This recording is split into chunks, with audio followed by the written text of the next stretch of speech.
Today I have the honor of interviewing Eddie Kaine, a dope MC from Brooklyn, New York. He has over 8 albums available on digital streaming platforms. He's known for his street anthems, prolific output, and he's worked with heavyweights in the hip-hop game, such as Nems, Rim, Pro Dillinger, UFO Fevs, and many more. We're going to bring him in and talk about his musical career, what he's currently working on, and future plans.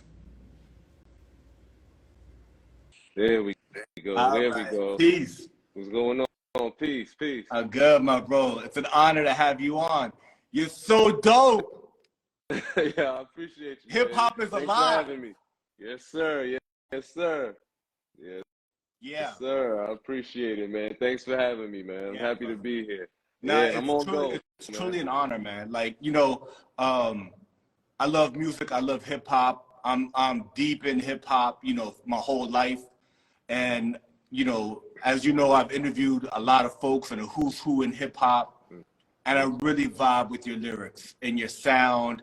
It's, what I'm saying, like it's real. That's what's up, man. Yeah. That's what's up. I appreciate it, man. Yeah, that's what I'm trying to, just bring to the game, just my authentic story, man. Yeah.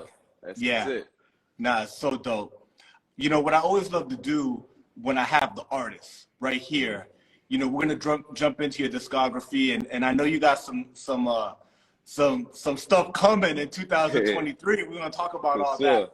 But what I love to do is unpack a little bit of, the context of growing up in the environment you grew up in and how that impacted, your music. Did you grow up in a musical family? Who you knew that kind of brought you into the game? All these things to provide context as to, how Eddie Kaine became Eddie Kaine. For sure. So, I grew up in Bed-Stuy, Brooklyn, you know what I'm saying? And both parents, in my household, for the first half of my life. And it was dope. It was a lot of music. I had older siblings, older sister, older brother. So it was a lot of music in every room that I would go to in the crib, you know what I'm saying? So there was a time where we all sat down as a family and watched the Source Awards. And I remember watching Bone Thugs and Harmony performance. And it was over. After that, like I was already into hip hop due to my, older siblings and my family. But once I saw them, I just wanted to rap fast and I wanted to hear, and you know what I'm saying? So I really grew up. I grew up outside hanging with my older brother and hanging with a bunch of older people in the hood. And when they would freestyle, I would always get pushed into the cypher. And this is from 5, 6 years old, you know what I'm saying? And I'm not going to say everything I was spitting was, understandable, but I was doing what I had to do. You know what I mean? Back in the day, I was holding my own against these cats. And then it grew to battling, and then battling in school and doing shows, pep rallies, open mics. And I just been influenced from hip hop from the jump, and just working and all of that. I just gradually learned how to put my story into the music. You know what I'm saying? So that's once I got older and learned how to just channel my experiences, it kind of became like a diary. You know what I'm saying? So I just been naturally immune to recording. I had my first session. I went to my first session at 11 years old. But I started recording hard at 16. So, you know what I'm saying? I was just on go ever since then. That was just always my way of venting and doing my thing. And it just so happened to start clicking within the past couple of years. So, you know? Yeah, that's dope, man. Thank you for that background and context. I think it really helps to set the stage. And, when I study your career, I feel there's almost like 2 primary acts. Act 1 is before 2K19, right? That's Act 1, where like you're getting your skills, you're grinding, you're recording, right? There's stuff on the internet you can still find. That early discography. And then there's a little break, I think, from around 2017 to 2019, like a little teeny, just living, right? Living. And then from 2019, I guess you decided to take over the world, because you done dropped 9 projects, I think. I don't know how many featurings, right? And you've just been nonstop, and I know more's coming, right? So I guess we talked about that early context. Talk to us about that period of time, recording, releasing projects, early mixtapes before 2K19.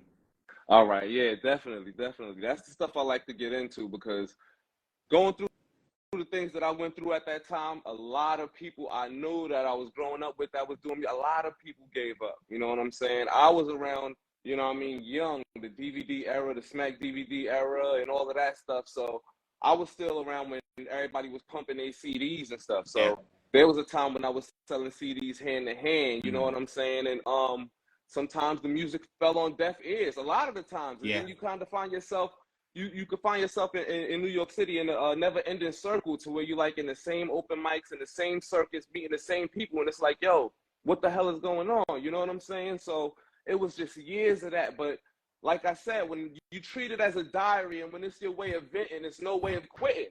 You know what I'm saying? Oh, that rhymes too. You know, it's no way of quitting. You know, I can't stop. It's just like I was doing it naturally. So the gap that you speak of, before 2K19, there was a time when I was just dropping music, and I got to a point where I was like, you know what?Maybe I should just fall back for a little while. And you know, I was getting really discouraged. I was going through a lot in my personal life, a lot of street shit, a whole lot at that time, 2015, 16, 17.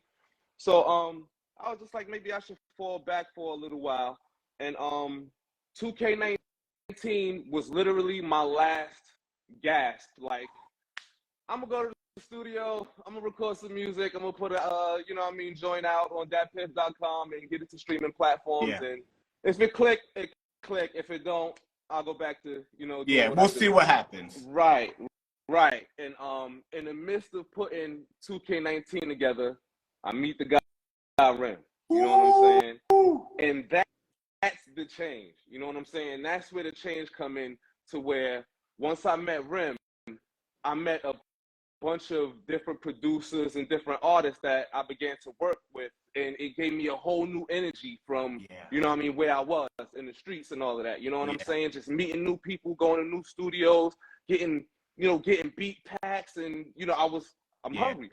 So that's where all of that comes from. The hunger is still there. I'm just still on go. I still don't even feel like I'm, you know, really established yet. You know, I'm just so hungry from what I came from, and knowing that, you know what I'm saying, I put my time and my money into getting these CDs, and I'm outside trying to hand them out. And when people not taking them, and when people, you know, all right, give me $1. When people don't got $1 here, it's free. You know what I'm saying? And people, when you saying it's free, people still walking away. You know, I go from that to selling out vinyls in 20 to 30 minutes. You know what I'm saying? So of course I'm gonna talk my shit. My whole thing is, if people want to hear my story, I got it. You know? So for sure. Now you established, brother. That's for sure. You know what I'm saying? But I hear you. Where you're at right now, that's not the end goal. No way. You know? No way. Yeah, for sure. And it's a lot that I really want to do. You know, it's a lot that I want to do. But you know, things come gradually, and you got to just build. You know, a brick a day is better than trying to build a house in a day. So that's what I'm just working on. I'm still doing my music, I'm still doing what I got to do. But behind the scenes, I'm still trying to pull certain strings also to just keep going, you know? Absolutely. You know, you have such a dope discography that we can't really go into every single project because it's too much, right? You've got some famous projects that I think that, you know, people don't get tired of learning about, right? For sure. You've got 2K19 that we were just talking about that kind of blew the lid off of it, right? You've got A Tree Grows in Brooklyn, right? And your most recent one, you know, full album, Chosen, right? And these projects are like projects that like are really well known. No doubt. I wanted to ask you about something, because before we actually get into the discography, just, you know, your approach as an MC. I heard a story that, and I don't know if you do this all the time, but for like A Tree Grows in Brooklyn, right? That album, that's actually one recording session. Is that true? Yeah, for sure. Yeah, that's true. So basically, like, you have the songs written, you've got everything, the beats, the songs, everything done, and you block it out, you do a block out, and you go in and you knock out the album. That was the first time I ever did that, and that became a new habit ever since then. You know, that was just something new that I wanted to try, because at the time, it's a little gap between I think 12/24 was the album I dropped before The Tree Grows in Brooklyn, but there's a little gap in between there. And during that time, I was just really like living day to day and writing, you know, just playing certain beats all day while I go about doing what I do and just writing, jotting down. And then I was like, you know what? I want to see how it sound if it's just all one energy, one night. And I loved it. So yeah, that was definitely one session, and that's been my thing ever since then. That's what I do. So now, you know, I cook up, I live life, I go out there, you know, do what I do and get my stories to tell and go to the booth in one shot and knock everything out. And it's dope. That's what I like now. I like it like that. You know, it feels like for those who can do it, because I don't think every artist can do it, but the fact that you can do that is incredible. But also, when somebody's listening to that record, I mean, it captures a moment in time. You know, every record captures a moment in time. You know, like you listen to something like from the 90s and it captures that vibe. But this truly captures a night. This captures that moment in time. Yeah, it was a very pivotal moment in my time too. Very pivotal moment in my time. My family home caught on fire. That story that you hear in the intro clip is real. Wow. And I shot. That's my block that I was born and raised on. So if you look at like my Star Blocks video or the video I have, Salute the Rome Streets with Rome Streets by Any Means, we shot that in the crib and outside the crib. You know what I'm saying? So at that time, yeah, it was crazy. It was crazy. So I wrote a lot of that stuff like within, you know, going through that. So that's just all of that energy right there. And then that was my first time working with Big Ghost. So I was just, it was just a bittersweet. It was just a bittersweet feeling because there was so many things going on in my personal life. Yeah. This was like, you know, this was such a good look for me, you know. So that's just all the energy and all of the emotions just wrapped into one album. Definitely right there, you know. Definitely.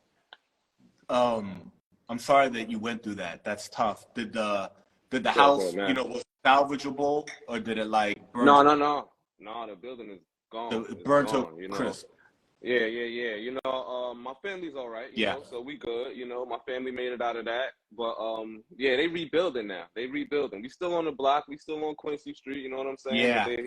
But they putting the building back together now. Yeah, that's dope. Thank you for sharing that. And I think that the listener, that kind of gives like a whole other dimension to the album, right? It's like on the one hand, you have a very talented artist that, you know, has grown up in hip hop and has been grinding, and then in 2K19 kind of gets this incredible momentum. Then you have Big Ghost and A Tree Grows in Brooklyn, and it's like all of these doors opening, but at the same time, in your personal life, you've got this incredible adversity. That's things that, like, you know, like a lot of people deal with, you know, a dad, you know, early having kids early on, or doing a bid in jail, or dad not home. You know what I'm saying? Those things are still tough for everybody, and also for sure.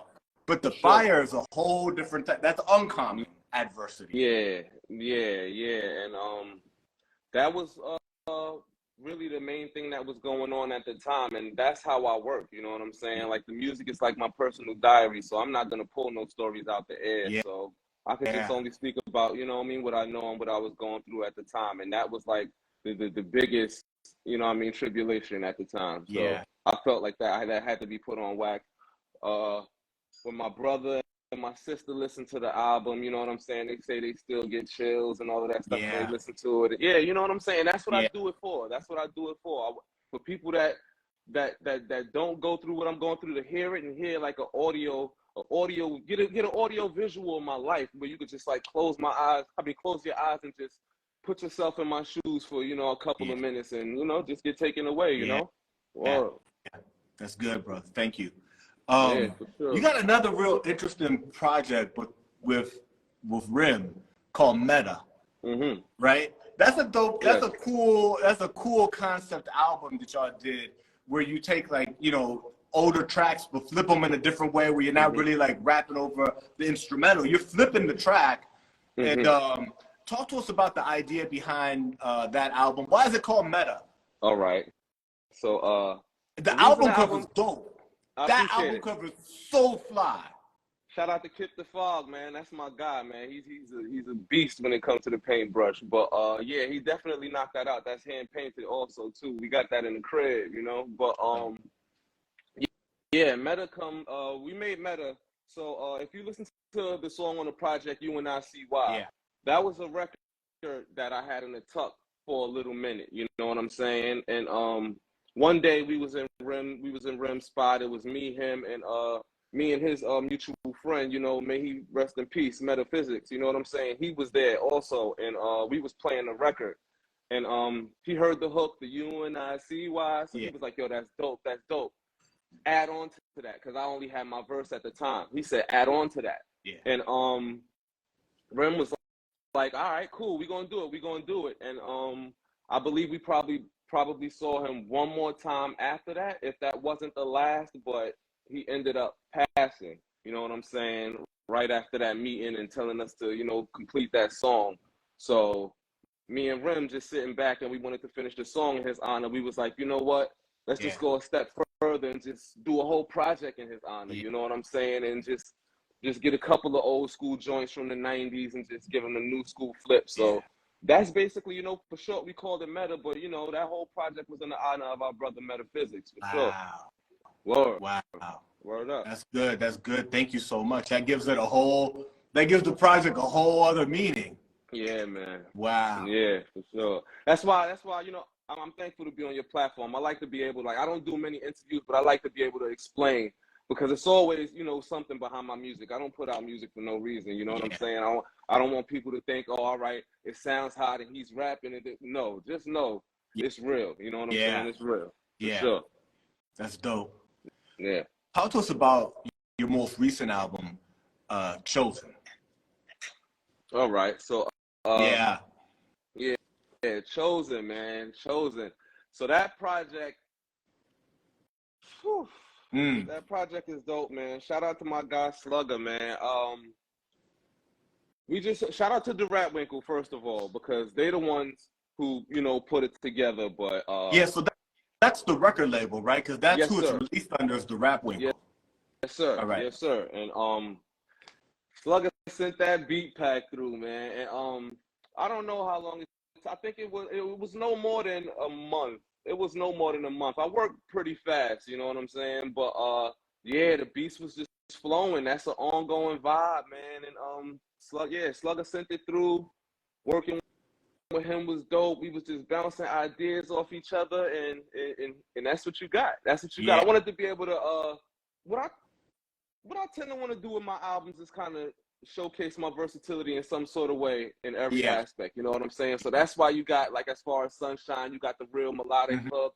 You know, I'm just showing the versatility. But yeah, we put that project together in no time. But it was just dope doing it, and it was a quick process for sure. For sure. Yeah, no, I've heard you, you know, listening to your discography. I've heard you, you know, traditional, just doing your style. But then I've heard you on trap. I've heard you double time. Yeah. I've heard you with singing hooks. I've heard you on, you know, kind of like that more, I guess, what would you call it? Like the current sound where there's like less drum and more sample. I've heard you on everything. You know what I'm saying? Killing it on everything. That's what like nobody, you know what I'm saying? Man. No free passes. That's what I try to do, man. Shout out to my guy, Wavy the God. He called me the chameleon, man, because he say I'm just able to adapt to any type of track. Yeah. That's what I just grew up doing, man. I used to flip through CD books and listen to all the music, and just I felt like since young, no brag, I felt like I was the best rapper. You know what I'm saying? So when I used to hear flow, I used to be like, I could do it. If I never did it, I could do it. You know what I'm saying? So I just ended up growing with that mentality. And every time I get beats, I just a different side of Kaine come out, and I might want to sing and harmonize on this one. I might want to just spit 36 bars with no hook on this one, but I might want to make this one a hit and give it a hook. You know what I'm saying? So that's it, man. That's it. You know? Yeah, and listening to like, you know, you could go into Spotify and it'll show you like the top 10 songs, most played songs, right? Yeah. And it'll show you like you know, in order of release and all the featurings you've been on and all that stuff. But I went through and I listened to everything. And on A Tree Grows in Brooklyn, Getting Over It, I just love that joint. I couldn't get over it. I wasn't getting over it. You know what I'm saying? Like I appreciate it. But what I loved about it is the fact that I know how you rap, and that you went and did that style. You did a whole other style. So it's a whole other. It's almost like if you have like a favorite boxer and he decides to go southpaw and whoops everybody southpaw. For sure. You know what I'm saying? You're like, you don't understand. He's not a southpaw boxer. He just did that. You know what I mean? So for me, getting over it was that. I was like, dude, this is, you know what I'm saying? He's a Brooklyn spitter, but he's deciding to go double time. You know, it's just dope. Yeah, man, just deciding to display that versatility, you know, once again. And when I heard the beat, you know what I'm saying, I could kind of hear how people would expect for me to come on it. So that's why I decided to flip it, you know what I'm saying? What a lot of people wouldn't understand is I'm from Brooklyn, you know what I mean? I grew up listening to a lot of Biggie, Jay-Z, and as far as Jay-Z, a lot of people wouldn't even understand that my favorite song from Jay-Z is Nigga What, Nigga Who, you know what I'm saying? And that's not a typical Jay-Z flow, you feel what I'm saying? But when I heard that beat, I just wanted to tap into my Jay-Z hard knock life, you know what I'm saying? He does, on that song, he does early Jay. He does like real, he does that early, you know, Jay-Z. That's how he used to flow. Yeah, that's how he used to flow. Him and Jazz. Him and Jazz. Yeah. Modernized, but that's what he was like. People don't know, right? But that's for sure. Exactly. Yeah. So you know what I mean. Once I heard that beat, I was like, you know what? That's how I'm gonna flip this joint, and that's how we got that. For sure. Good. Word. That's good. So in 2023, you know, you had a couple of featurings, but there's a joint that you dropped called Flight 189. It's a single that's out there. Talk to us about that joint. Good. I'm happy you mentioned that because I probably wouldn't have. Flight 189. So the end of 2022, beginning of 2023 was my first time ever touring. You know what I'm saying? Shout out to the boy Rome Streets. I was on the Kiss the Ring tour, and one of the stops was San Diego. My first time on the West Coast ever. Brooklyn boy. Yeah. You know what I'm saying? So yeah, for sure. So that was the official flight number. I got on Flight 189, you know what I'm saying? And I had that beat from my dude Big Brick from out Newburgh, New York. Shout out to Big Brick. I had that beat and I had that in my headphones sitting on the flight. And I was like, you know what? I'm already doing something memorable, but let me make this a little bit more memorable. I could always go back and look at this song and know, yo, I wrote this shit on Flight 189 on my way to San Diego. You know what I'm saying? On my first time to Cali. Yo, you kidding me? So that's exactly how that song came about. You know what I mean? That's dope. That's dope. Yeah, and it's a different vibe, right? It's got like a ambient. What do you call it? Like an ambient sound, right? It's like real. It's a cool record. It's a cool record. Yeah. Talk to us about that tour. That's your first tour, the Kiss the Ring tour. Where did y'all go? Okay, so we did Providence, we did Providence, Rhode Island, we did Boston, we did San Diego, we did Los Angeles.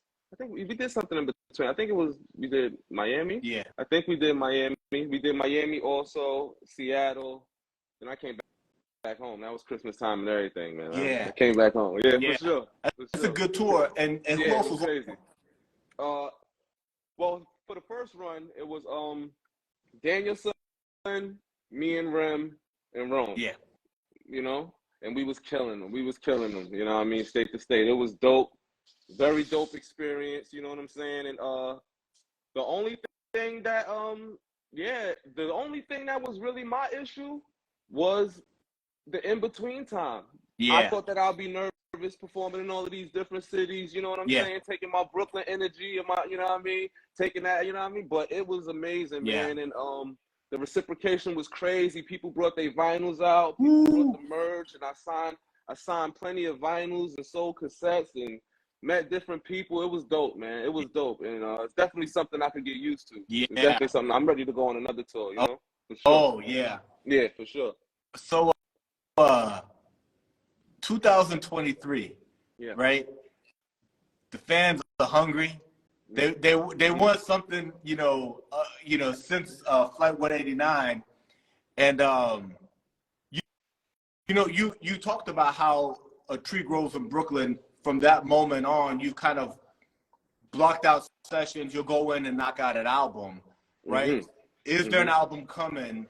Have you? I'm sure you've been working. You know what I'm saying? Yeah. So yeah. Talk to us about what's coming. Yeah. So I do have an album coming. Shout out to Finn.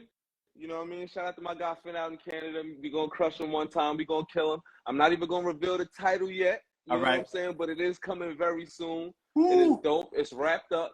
You know what I mean? It's already wrapped up. I don't gotta lay another vocal on it. It's done. We ready to push it out. So expect that soon.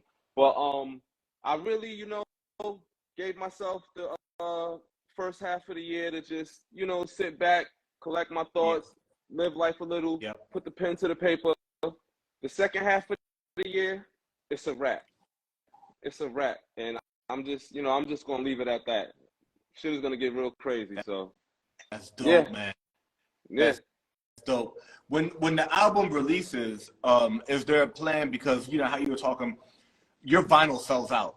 Your merchandise sells out. When are you thinking about with this new album? Is it coming with merch? Are you gonna do some cassettes, some vinyl? How's that gonna work out? Yeah, it's definitely gonna come with vinyl. It's coming with vinyl, and I'm gonna eventually get some merch for it. Yeah. So it'll be some merch pumping in the mix, but it's definitely coming out on vinyl for sure. All right. So collectors, get ready. Y'all know how we do.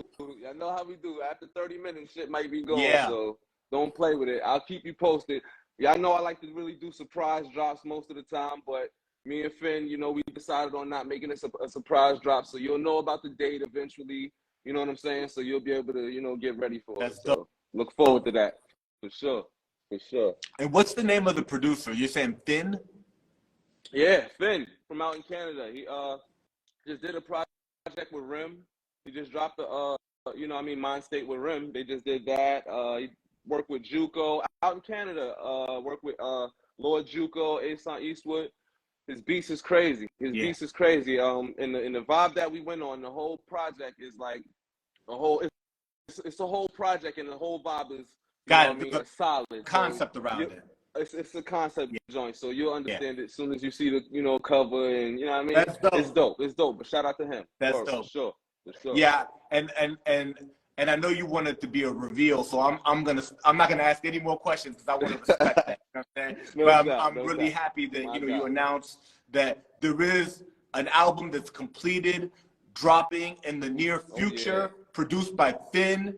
Conceptual album, vinyl, and other merch will be announced. So that's dope. So it looks like Eddie Kaine's having some technical issues. He's trying to jump back in about 4 or 5 times, and it hasn't worked out. So this will live on my Instagram. It will also live a more cleaned up version on YouTube. That's youtube.com/Cristopolis. Thank you, everybody, for listening to the Eddie Kaine interview. He talked about his early discography, how he came into music in general. He unpacked a few of his albums. He talked about that. Then he talked about his 2023 project that'll be released in the near future. Album is already completed, produced by Finn in Canada, and they're just working out the rollout. Thanks to everybody who joined and listened. Salute.